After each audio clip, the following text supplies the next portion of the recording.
Hello guys, welcome back to VP Reaction. I'm Vicky. Peter here. Welcome to today's reaction episode, and on today's episode you're going to watch a video. It's a video about the NHL Stanley Cup final.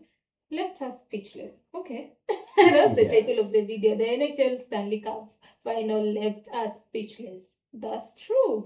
So remember, I've been doing so much episode about the Stanley Cup finals, of the Hurricanes featuring the Vegas. So we did until the last episode, which was the game 6, and it ended up Hurricanes took it. So let's see what this video has for us. I think it's some podcast or some like highlights on how the game was and all that. So let's find out more. This was shared to us by Dan. So thank you so much, Dan, for this. Thank you for your support. So yeah, welcome. Yeah, subscribe if you're a hockey fan, and don't forget also to bring your favorite game or maybe episode that you'd like to be featured here using a buy me coffee link that you'll find on our channel description. And joining Patreon is important because it's a platform where we post videos and movies and other content that can't be posted on YouTube due to copyright. So check also our Patreon community link that you'll find and join there. Check, watch, and enjoy more content there too. Let's go. It is Game 6 between Carolina and Vegas. We're back in Sin City with the Cup in the building. Carolina won Game 5 to put Vegas on the brink of elimination and give them the opportunity to win the Stanley Cup on the road. However, there are a few big storylines coming into this game. First is goaltending for Vegas. Carter Hart has been no bueno in this series. He's the only goalie in NHL Stanley Cup final history to allow 4+ goals in each of the first 5 games. So there's a lot of talk about whether or not Carter Hart should actually start in this one. But Torts, he shot that down right away, saying that that was the stupidest question he'd ever heard. All right, pal, whatever you say. He is sticking with his guy as Carter Hart gets the nod. Torts was so confident that they would come back to Carolina that he volunteered to leave his clothes there. He's just fully putting his balls on the table and laying it all on the line. The other story is Brandon Bussey, the bus driver. He has come in and completely turned the series around for the better for the Hurricanes. And before we take a seat and break down this game, let's set you up with the best seats for your next live event with our friends over at SeatGeek. Guys, with SeatGeek, all of your ticketing needs from the NHL playoffs to the NBA, MLB, and even World Cup tickets are taken care of. The #1 rated ticketing app with over 28 million downloads, SeatGeek has over 70,000 listed events that you can choose from. For years now, I've been using it exclusively to find the best tickets for every game or event I go to. With the app, I can browse seating, search for tickets, and get the very best deals. Every ticket is backed by their buyer guarantee, so once you buy your ticket, you're ready to rock. Right now, you can get 10% off any tickets by downloading the SeatGeek app and using promo code Hockey2026. All you have to do is just click the link in the description to download the app and have the code automatically added to your account to use at any time. So get started, use the code, and enjoy your next game on a great deal using SeatGeek. Now, in the first period, we see the tale of the goaltending storyline play out right away. All throughout. Okay. I think this was episodes before Game 6. By the way. Yeah. This was before the 6th game. Huh? Or let's see if it's advances. Let's go. I've just paused. Puck management has been crucial for the success of either team. And if you're playing against the Carolina Hurricanes, you got to be careful with that puck at the offensive blue line because they are one of the best transition and rush teams in the league. And that's how this play starts. Vegas gets a chance here on the transition with Barbashev having the puck along the wall. But this is what Carolina does so well, especially their best defensive defenseman in Jacob Slavin. They protect each line as much as possible, and this is a subtle little play by Slavin at the red line here. He decides to get super aggressive on the puck carrier to make him make a play. Sure enough, he gets a stick on that. It creates a bobbling puck for Vegas to try and control. And you can tell that they were really following those patterns. For me, I couldn't tell. I guess I just thought that you could on just... how fast is it? Yeah. I thought like you can just skate around, like as long as you defend the ball. Randomly. Yeah, but here you can see by the way they are following such patterns. Yeah. at the line. On top of that, look at the layer of back pressure Carolina has coming in for support. It makes it really hard for this Vegas player to control that puck, and just like that, the Golden Knights get caught with 3 deep and Carolina is ready to transition. And who's there sneaking in behind enemy lines? It is Taylor Hall. He comes in on a semi-breakaway, and this is one that Carter Hart wants back. Hall goes low glove on the first shot of the game, and that is one that even if it's a decent chance, you just really want to save there. Torts is looking at the replay and he can't believe it. He's like, shit. And I may have just left my suit in Carolina for absolutely no reason. That is a tough one to let in. Unbelievable shot, but that's the extra save that Vegas can't get right now. And that is exactly what Carolina is getting from Bussy, because the first featured some big moments. Vegas got a couple of great chances, but ladies and gents, this is the bus driver and he is in charge right now. 2 huge saves is what keeps this game 1-0 Carolina. Let's go a little over halfway through the second, where Carolina's best line throughout the entire playoffs comes up big again. The Hall, Stankoven, and Blake line, they are a bunch of hungry dogs on the puck. They win multiple battles, and this is what Carolina also does so well too. They double team pucks, they shrink the space, and they get possession. Now you got Vegas chasing, and this area between the center and the winger is where Carolina could expose that zone coverage of Vegas. Sure enough, Jackson Blake, 2 first names, sneaks into that blind spot, takes a one-timer. It goes off of Mitch Marner of all guys and into the net. He finally scores in an important Game 6, 2-0 Carolina, as they go into the third period, just 20 minutes away from winning a Stanley Cup.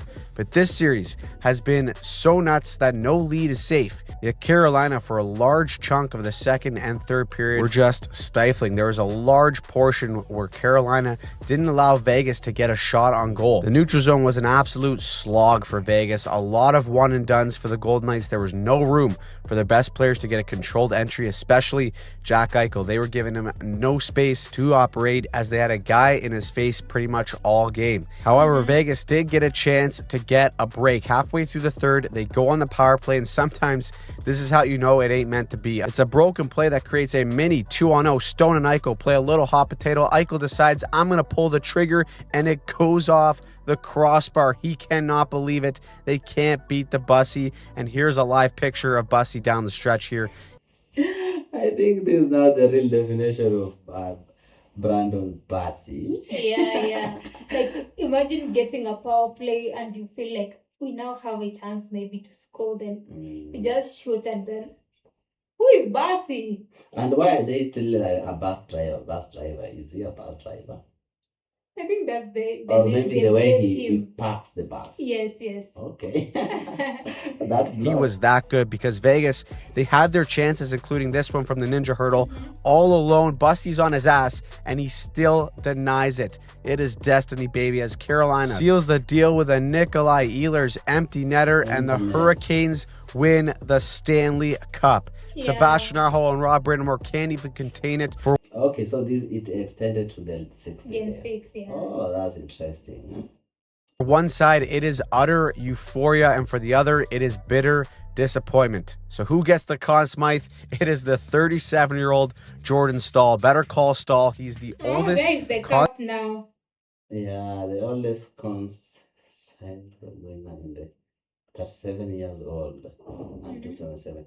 Okay, he's 37 years old winning it. Conn Smythe winner in NHL And history, he's the and what a captain. performance he had in these playoffs. In a league that is getting younger by the second, you got an Unk who is 225 pounds of pure animal and fun. Wow, I did notice that Jordan was that older when he was. He scored a lot. Yeah. You remember he But was you can't wearing even the- tell. You can't tell. Yeah, I couldn't tell that because of the mask and all, but Yeah. he was wearing I think this is just 11 if I'm not wrong, and he used to score a lot and a lot. He's a sharp shooter. They say he's a one-time shooter. Yeah. Fundamentals of the game of hockey. 2 months ago, when this whole thing started, he set the tone for the Carolina Hurricanes by fighting Brady Tkachuk on the very first shift of the very first game of the playoffs. He had an historic Cupfinal performance, and he earned the MVP. Before we get on to the rest of Carolina, let's talk about Vegas. I think as the series went on, they got beat pretty clearly in 2 areas: goaltending and special teams. Carter Hart didn't allow 4 goals in this game, but they also got shut out. So so it didn't really matter. When they needed an extra save from him throughout this series, they just couldn't get it. Also, looking back, Vegas lighting up Freddie in Game 3 was perhaps the worst thing that they could have done, because after that, Bussy came in and it changed the series. In addition to that, their penalty kill wasn't good enough in this series. The Hurricanes' power play were just picking them apart. Finally, what at least I thought could have been the X factor in this series, which were Vegas' superstars. By the way, it's true that the Canes are used to power play goals most. Most of the comebacks that they used to come back with on the third quarters, when Vegas went down one man, they could always score. Yeah, they use that chance to score. I think the power play is always a chance to score because you're mostly one-on-one with the goaltender. But also you see here our narrator is saying that Vegas failed on that too because of the goaltender. And because also of Bussy, Bussy was helping so much to prevent the goals. Carolina put on a clinic when shutting down guys like Eichel and Marner. Nhlfans are absolutely over the moon that Marner doesn't get his cup. In the first half of the series, he was lights out. He had 7 points in 3 games. In the remaining 3 games, Nhlfans are like, there's the Mitch Marner we all love and know. It is a funny world sometimes as Marner. It's like a do. Who is that? A player? I've heard the narrator. Let's take a little bit back to understand what he's saying. Did a trade that would have. Yeah. He had 7 points in 3 games. In the remaining 3 games, Nhlfans are like, there's the Mitch Marner we all love and know. It is a funny world sometimes as Marner rejected a trade that would have made him a Carolina Hurricane when he was still on the Leafs. And in a full circle moment, they're the ones that beat him in the Stanley Cup final. The next question is, what kind of things do the Vegas Golden Knights have? He was supposed to be in the team of Carolina. There was a transfer window where he could transfer, but he didn't. He didn't. And you see, the last games before he met the Canes, he was scoring a lot. But when he met the Canes defense, they really denied that. Have up their sleeves moving forward here. They have the most ruthless organization in hockey, and with them falling short, it'll be interesting to see what changes they make to try and get back to this point. It's also still up in the air whether or not John Tortorella remains the head coach, so we're going to see what happens next in Vegas. Now, for the Carolina Hurricanes, when it's all said and done, this was one of the most dominant playoff teams we've seen. They end the playoffs with a 16-3 record, and they were surgical in their execution. The NHL is a copycat league, and so with how this team is built, it's going to be interesting to see how that impacts other teams' philosophies around the league. The Hurricanes brought a little bit of that money ball to the NHL. They won the Cup this season, and they were $12 million under the cap. On Carolina, there isn't one bona fide superstar. They got fantastic players, obviously, but their strength is that every single player on that roster has a role. They understand the identity of Hurricanes hockey, and they execute within that system. The Hurricanes did try to have superstars with Rantanen and Gensel, but when they sensed that there wasn't a buy-in or a commitment to play their system, they ultimately moved on and brought in pieces that would. They're also a team that practiced a ton of patience. They've been one of the best regular season and playoff teams year after year, and yet they would fall short. But they stuck with their process. Okay, so they have been inching that chance. They have been just there, but they were not getting that luck or maybe the opportunity to win it. They have been on the playoff for a long period. So they are worthy. They stuck with their coach, Rod Brindamore. They acquired better players like Ehlers, Miller, Stankoven, the list goes on. And from a tactical perspective as well, they evolved as a team. For the longest time, they were dump and chase oriented, but this year, they struck an effective balance between possession and forechecking play, and it all paid off to create this juggernaut.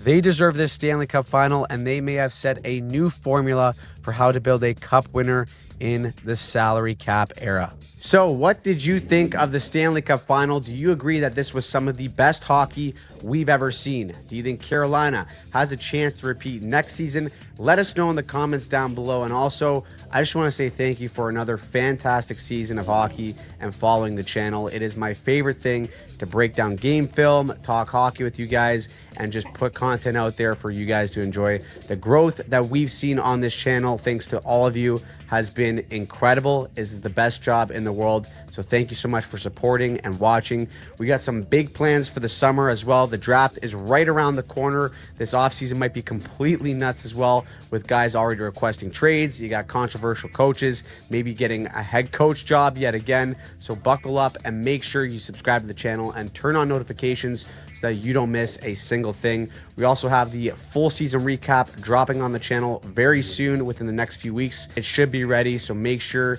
you're following the channel and you don't miss that. And as always, I'm Anthony. I do the breakdowns, and we will see you in the next one. Okay. So the next season is up on the corner, about to start. Mm-hmm. Yeah, that's what I've also noted from. I think they just give them maybe a couple of months break, then it comes back.